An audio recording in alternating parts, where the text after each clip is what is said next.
Well, good morning from the Cambria Hotel in Center City in Philadelphia, Pennsylvania, and welcome back to my channel. If you missed part 1 of this two-part adventure, I will put a card in the upper right corner and a link in the description below. Yesterday, a week ago for you, my mom and I rode Amtrak's Keystone services from Pittsburgh, Pennsylvania to Philadelphia, Pennsylvania.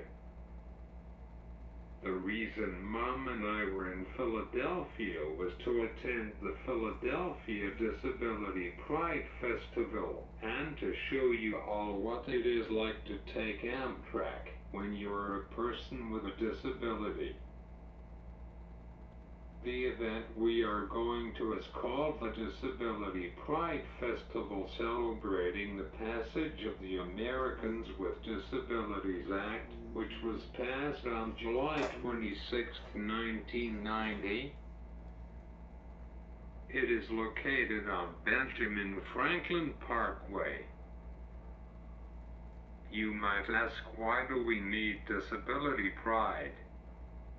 Unfortunately, there are still some who still think people with disabilities are better off in nursing homes and other institutions, or worse, dead. Yea, I know, horrible.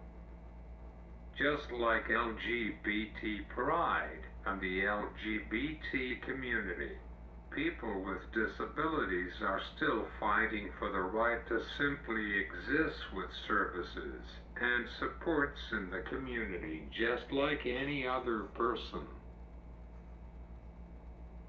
Lesbian, gay, bisexual, and transgender adults are 1.5 times more likely to have a disability.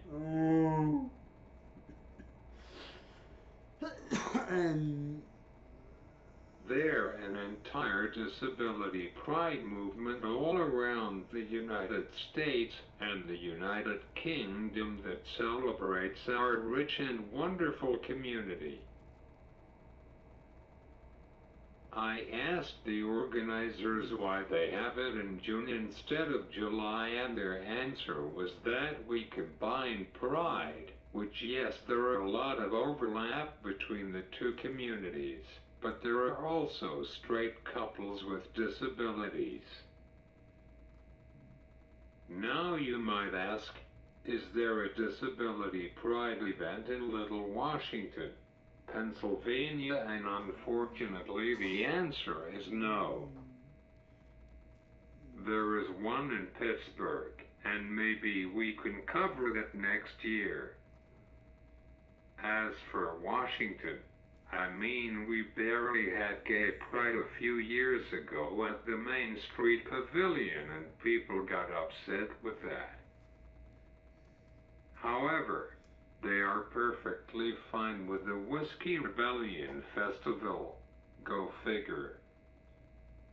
I guess they like watching somebody being tarred and feathered better than drag queen performers. The city made the Washington County Gay Striped Alliance move the Pride Festival up to the Wild Things baseball stadium. It is sad how some people are.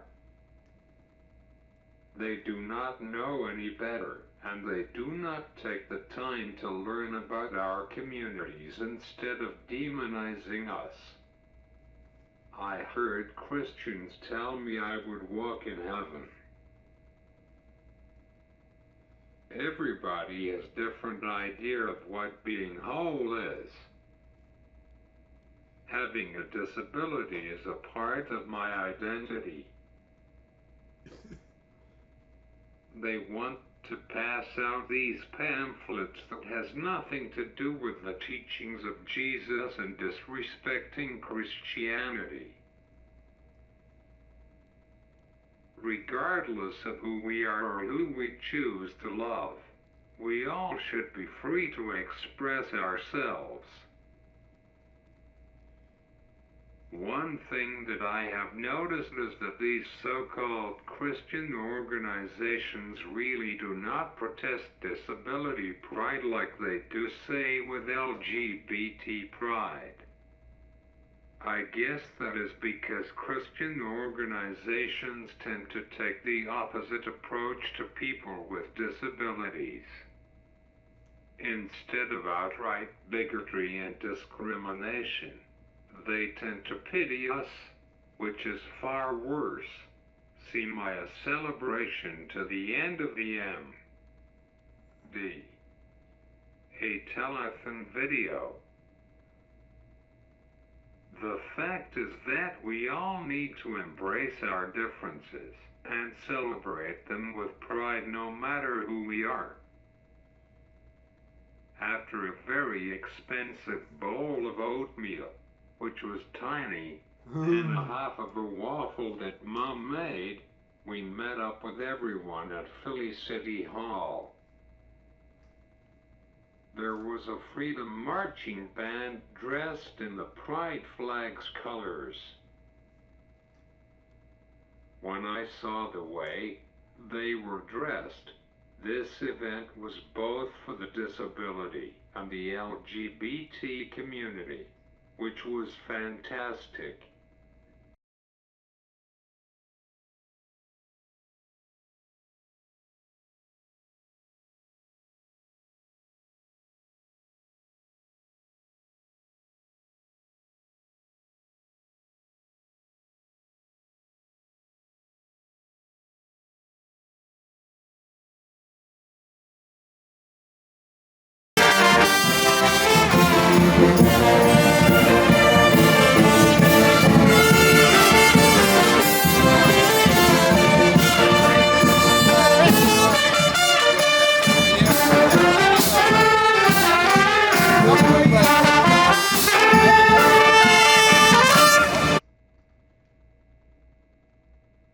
It started sprinkling as we lined up.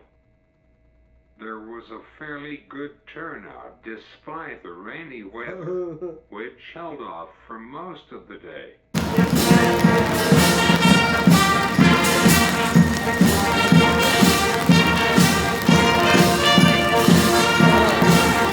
What do we want? Access! When do we want it? Now! What do we want? Access! When do we want it? Now! What do we want? Now!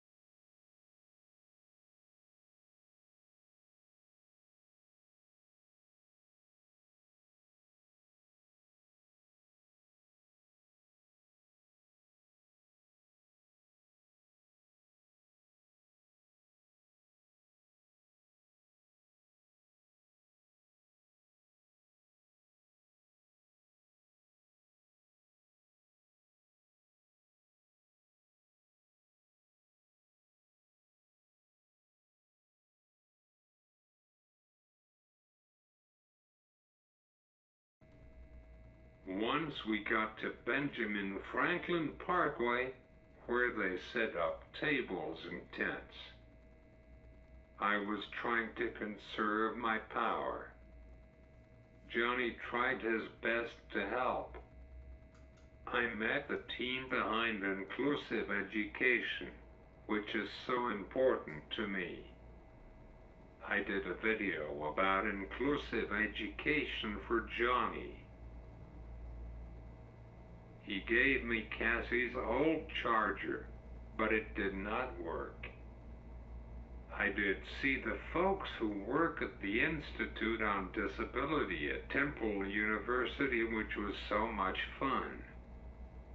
I hope to go back to ACES as a speaker and help the next generation achieve their dreams.